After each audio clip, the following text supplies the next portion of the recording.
Welcome back to the channel, guys. My name is Casey. I am here at one of my favorite secret beachside camping locations on Vancouver Island, and I'm going to show you all around this place in just a minute. We got the drone and some amazing footage, but today I just wanted to take a minute to talk to you guys about why I don't share the location names and maps on how to get to some of these places in BC. I think it's a really important topic that I've been wanting to talk about. You know, just give you some of my thoughts about that. So what I want to talk about is kind of two parts when it comes to why I generally don't give out locations unless they're really well known. The first part is just how far we actually are from things and how remote we are in the wilderness, and just what it takes to, you know, be safe when you get out into some of these locations. So the location that we're at today is nearly 200 kilometers from anything. That includes fuel. Whoa. And, oh, look at that, anti-lock service brake. I don't know if you guys get this problem on your Jeep, but anytime my back end seems to bounce and slide a bit in one of these potholes, I get ABS lights frequently. But anyways, we're way out here in the bush. This is probably 3 hours of driving until the last fuel stop, and even then we're really almost 5 hours from a major town. And so when you're way out here like this, there's a lot of other things to be thinking about as far as safety and sort of survival. You know, you can't just kind of boot out of here if something major happens. So we've got GPS satellite communicators with us. People know where we are, when we're supposed to come out.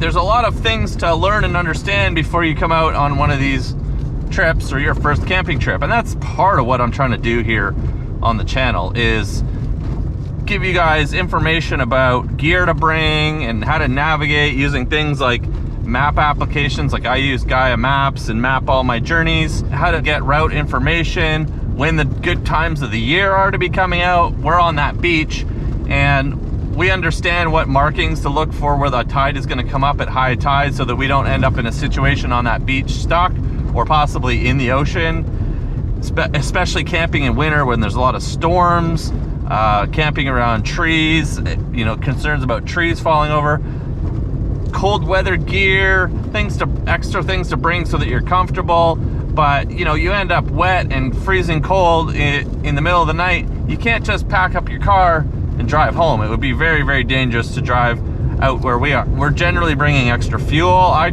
carry anywhere between 20 to 40 liters of additional fuel with me on my trips. There are some of you that watch this channel that understand that and probably can find these locations and get to them. But on the other side, I hear a lot from you guys, from viewers, that I've inspired and shown how to get out and camp and buy a Jeep and modify it and navigate. And so there's a lot of people that are watching this that are just getting into it, or maybe have never gone out before. And so some of these locations I wouldn't recommend for you know, a newbie off-road overland camper, off-road camper, whatever you want to call it, extreme camping. I wouldn't recommend coming out here for your first trip. But you know, if you've been out many times, you understand how all your gear works. You know, you're not going to forget stuff. Like, you can't just go back and grab something if you forgot something important. And that you can trust your gear because you've used it. I mean, that's the other part. You know, don't come out into these really, really far remote locations, you know, using the gear for the first time. A lot of the gear that I'm using for the first time that I bring, I'm bringing gear that I already know works and will keep me comfortable or safe or do the job. And then I'm bringing new gear on top of that. So I usually bring a lot of stuff because I like to test things out and as well make videos and show you guys. So there's that side of it too. So that kind of is part one, or the first part, is that some of these places are really, really far, and you know, you really need to be experienced to come out here and be safe and have a good time, I think. And this location this week isn't that crazy. It's, you know, probably a good, you know, first or second time out for really remote camping, like once you understand your gear. But then, whoa, big washout we just went over there. You know, that's the other thing. We just went over a washout. So this kind of leads us to the second part, is you guys don't see everything on the videos. You don't see what this is why I wanted to kind of film this with some FPV or GoPro on the top of my head. You guys don't see everything that goes into these drives and into these trips. We're sometimes, I mean, in this scenario, we're driving 3 hours off the last bit of pavement. And so you don't see all of the things along the way that we encounter. I try to film lots because it's interesting and entertaining. But there are lots of things that that don't make it into the videos, that don't make it onto the camera, which can be a challenge and sometimes a struggle, and can be a little dangerous if you're not really experienced in various types of conditions. Like back there, the washout, last time we came through here, there was no road. So, we're comfortable in our Jeeps, and, we understand how to get through stuff like that. But you need to be able to take a look at an obstacle and size it up. Maybe it's a washout. Maybe the side of the hill is gone. Maybe it's deep water or more water than you expected. So being able to understand the conditions to get to some of these places, we make it look easy in a lot of these videos. But, crossing deep water takes experience. You may see the entertaining part of us going through a washout or a river, but what you don't see is the experience and knowledge of that obstacle before we go through it. And I mention this not because some of you guys can't do this. I absolutely believe that a lot of you guys watching these videos can do this, but hundreds of thousands of people are watching these videos, and lots of people are getting inspired to come out here, and some of you guys don't have that experience and knowledge yet. So back to why we don't share these locations necessarily, I figure that a lot of you guys that are really experienced and know British Columbia, and we're really talking about BC, because BC doesn't have a lot of good documentation and a lot of maps and a lot of routes of a lot of places. It's a lot of word of mouth, Facebook groups, and exploring yourself based on your experience and slowly building up your own routes and maps. And when we come out here, there's, a lot of the time, I look at my map, and a lot of the routes are routes that I've made or close friends have shared with me. And so I know what I'm getting into. I can talk to them about what's on the trail, but I've been out on trails, and others in our group have been out on trails, and we've come across people that should not be on that trail, and they've seen and somehow figured out where that trail is, and the vehicle type, the recovery gear, they're maybe not have a winch, or they're not experienced using snatch blocks and other tow straps, and the vehicle's not equipped for that kind of terrain. You can get in a lot of trouble really quick. And some of these places, you come up against an obstacle, and there's just no way to turn around, or you're so far from anything, and it might be getting dark, and now you're trying to traverse a washout, or who knows, too deep of snow or a flooded river in the dark.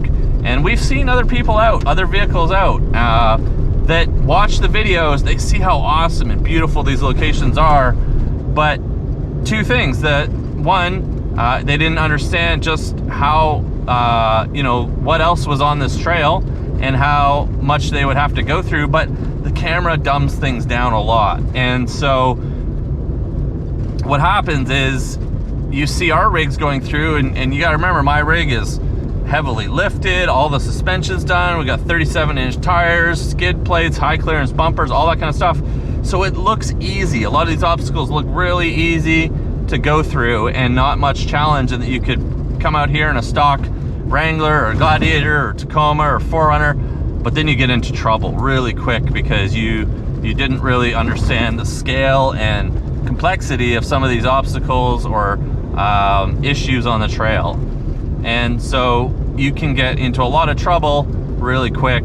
And so that's the other side of why we are, several of us don't talk about the specifics of the trail. I've had a lot of questions asking where certain things are. I've had a lot of people tell me where certain things are. And I'm not worried about those people going up to those locations, because if you have enough experience and knowledge to figure out where something is from the geography and terrain and mountains and rivers, you probably spend enough time in the bush to go out and explore some of these places. And so, when you kind of get to a point where you can do that, you'll probably find some of these places. But the flip side is, I'm trying to educate a lot of viewers, a lot of people watching these videos on how to use your vehicles, how to modify them, what kind of gear to bring, how to use maps, how to use Google Earth to look for stuff, how to use recovery gear, all that kind of stuff. And, you know, other things like chainsaws. You know, there's a downed tree on the side of the road, and I bring, you know, chainsaws with me to clear off the deadfall or windfall trees on the trails. So you got to be skilled using a chainsaw. You know, a good tree can completely close a trail if you don't have a saw and know how to use your winch and pull it out of the way and all that kind of stuff. So that's kind of the main two reasons why we don't share a lot of locations, and things are way more remote. They're way less maintained. There's way less people coming through these places. And you know, if you are out here by yourself and, I don't know, you slide off a road, you may never be found again. One last thing before we get into this amazing drone footage. I'm really trying to get to 100,000 subscribers on the channel. I can't tell you how much I would appreciate it if you just hit that subscribe button, leave a like, and leave some comments. You know, let me know what you think about what I'm saying. And let's get back to the beach and let's check this amazing location out with the drone.